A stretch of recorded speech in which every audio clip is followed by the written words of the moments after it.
Hey guys, thank you for joining me. I hope you enjoy. And if you get the notion, I hope you will click on like or subscribe. And again, I thank you. So we last left off where Grandma had passed away. And here's the introduction, and I hope you can see this.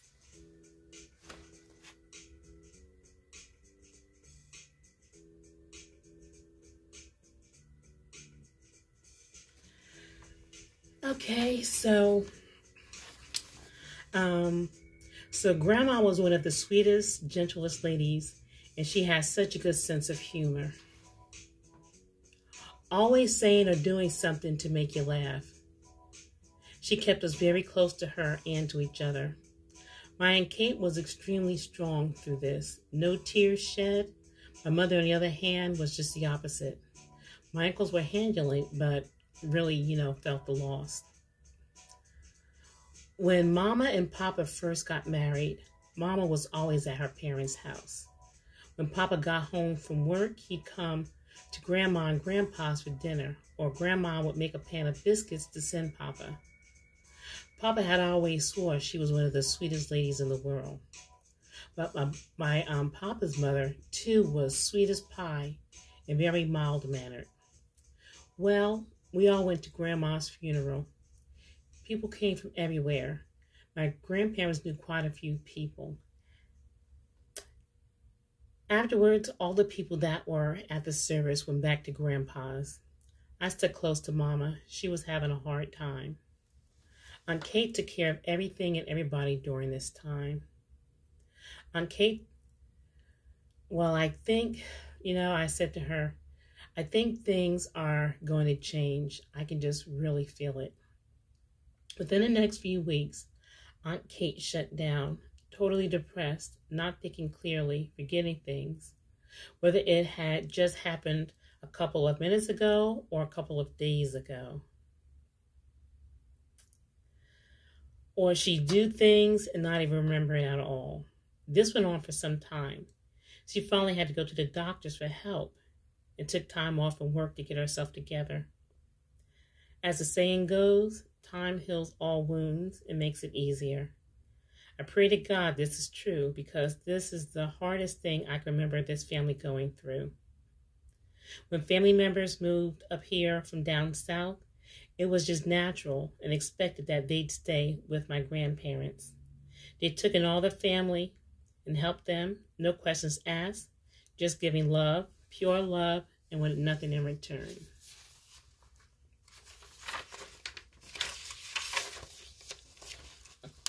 So Grandma has left us physically, but she is still with us forever. Now, in this letter, Mike is saying he can't wait to see me when he comes to Jersey. I was so surprised to find out he and his family are from South Jersey. Meanwhile, I'm from Central Jersey. This is just going too smoothly to be true. And the letter says, and it's dated May 1966, Dear Marie, I hope this letter finds you well and happy. It was a hard and busy day in the field. There's so much going on most of the time. Anyway, time is passing, not quickly enough, and I can't wait to see you. So much to talk about when we're face to face. Are you as excited and nervous as I am? I hope your family is not disappointed, and more so, I hope you're not disappointed when we meet. I don't know when this exact day will be, but I'm dreaming of this day. You had mentioned if I thought my feelings were just an infatuation because of the conditions of how we met. No, it's not an infatuation for me. I want you to check your feelings to see if they're real. It's quiet here now, so I'm going to turn in and get some sleep. Keep me in your prayers because you're always in mine. Love, Mike.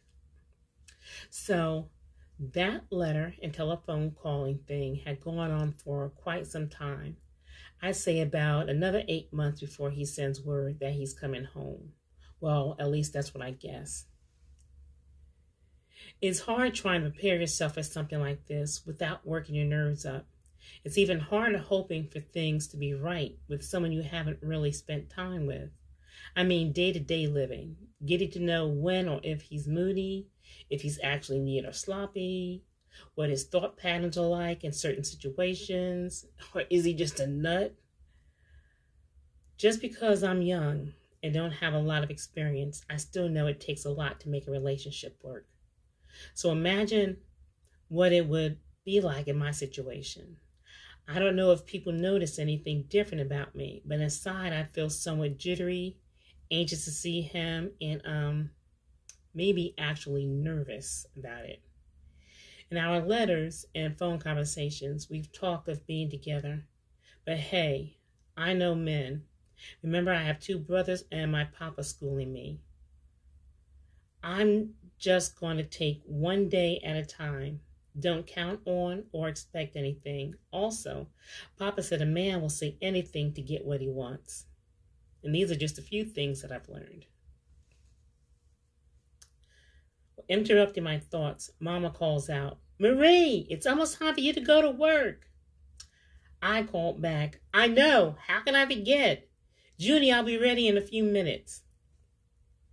It's Sunday night, close to 10:15 p.m. Junie and I work the night shift at the hospital. Then again, some of our relatives and family also work there. "Come on," Junie yells up the stairs. So I'm running down the stairs. I called out, "Ready?" My goodness, we have plenty of time to get there. But he says, "Well, I'll be on days soon." So the following weekend comes, and now Alan says, it was a late Saturday afternoon. Just Junie and I were home. Pop was out, and so was Marie. Mommy and Taz had gone down the street to Uncle C's house. So it was nice and quiet in the house for a while. Junie was in the kitchen. I was upstairs when I heard the front door get ripped open, and I heard Taz crying as she was really hurt. I could hear her running through the house as she cried, so I jumped up and ran down the stairs as fast as my legs could carry me. Junie was calling for me as I entered the kitchen. Junie had set her down on the chair right beside the doorway. I slammed on brakes and turned towards them. She was looking at us through tears and panting for air. I was shocked to see her mouth and chin covered in blood. I grabbed the refrigerator door and tore it open to get some ice to put on her mouth. Meanwhile, Junie had his hand over her mouth. When I went to put the ice on her mouth, I realized he wasn't just holding her mouth, he was holding her teeth in place. There were little pieces of gravel stuck in the front of her upper gum. We needed something cold that would cover her teeth and gums to stop the bleeding. We had always told her that eating fudge popsicles would turn her brown skin like us, so she liked fudge pops. And she hoped it would turn her skin brown. Junie and I seemed to think of that at the same time, so he continued to hold her teeth in place as I ran full speed out the front door and down the street to the corner store. I hoped that nobody was coming out the door as I pushed through and headed straight for the freezer section.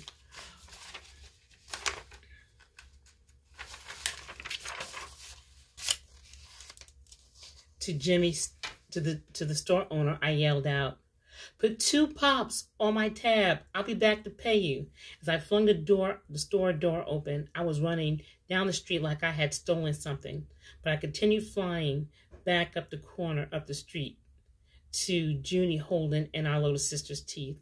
The bleeding had slowed down a little with the ice being held to her gums. I tore the paper from the fudgesicle and placed it in her mouth and told her to bite down. Junie said to her not to eat it, just almost bite through it and hold there. We were bent down to her so we could see what was going on in Taz's mouth. Almost through the whole fudgesicle, and the bleeding was about to stop. We continued to follow the same procedure with the second piece of ice cream, because we had to make sure our teeth would be stable. So far, this was working. So far, this was working to slow the bleeding. Now we began cleaning the pebbles from her gums. After we'd taken care of her dilemma, We told her not to eat anything. She had to bite using her front teeth. By now, Mama had just come in the front door to see if Taz was here and see why she had left and come home without telling her. So my brother and I explained what had happened to her mouth. Mom checked Taz over to make sure she was fine. Later, after we were able to relax again, Taz told us how she had been on our cousin's bike and the handlebars were loose. When she rode up in the driveway to make a turn, the handlebar went all the way forward and she fell over the handlebar onto the gravel on her face. We had fixed Taz up and things around the house had quieted down. Now it was almost time for bed when I said to Marie and Junie, "So y'all be going on days next week. Let me tell you, you'll be busier than you might expect. Between the patients and the administrators, I don't know who's the worst. Anyway, I have 4 weeks to go. Then I'm on vacation for a week." "Oh, well, Marie, you'll be starting not next week. But anyway, so you better enjoy working with me for the next few days, for the next few weeks." Marie says, None of us even work in the same department. Just knowing you're on the hospital grounds the same time as me should give you some sort of satisfaction," Alan said. Monday came and went, so as the rest of the week, and again this ritual was repeated. Alan said, "It feels odd us riding in together. Marie, you nervous about meeting Mike?" Marie, "Hell yeah, I'm nervous. Because actually, I don't know what to expect or really what to do." So Alan says, "Well, first of all, he's got to meet and pass my inspection. Then we can take it from there. Ask for what you should do. How about Junie and I give you, say, 45 minutes to be alone and talk some? Just enough time to start to break the ice. Then gradually the family will drift into wherever you and Mike are. Then Junie and I will take him to hang out with us for a few hours. You know, the guys can see him clearer. Well, because we're men. We'll bring him back, say, around 6:30, 7 o'clock. You spend some more time with him. Then we'll get a couple of people together so we can go out." As I dropped Marie off at her cottage, the corniness came out of her. "See you at 3. It'll be you, and me," she said, pointing to me as she said this pathetic rhyme. I was like, just get out. The person Junie was replacing on the day shift had left their position a week early, so he was able to start sooner than had planned. We had finished another work week, and it's about 3:10 p.m. Friday by the time Junie and I picked up Marie. On the way home, I have to pick up some clams, I said. Does anybody need to make any stops? So we'll stop there for tonight. But I hope you guys enjoyed, and I hope you come back for part 3 of It's a Part of Life. And again, I thank you so much for joining me. And again, I hope you decide to click like or to subscribe to the channel. Stay blessed and have a great weekend.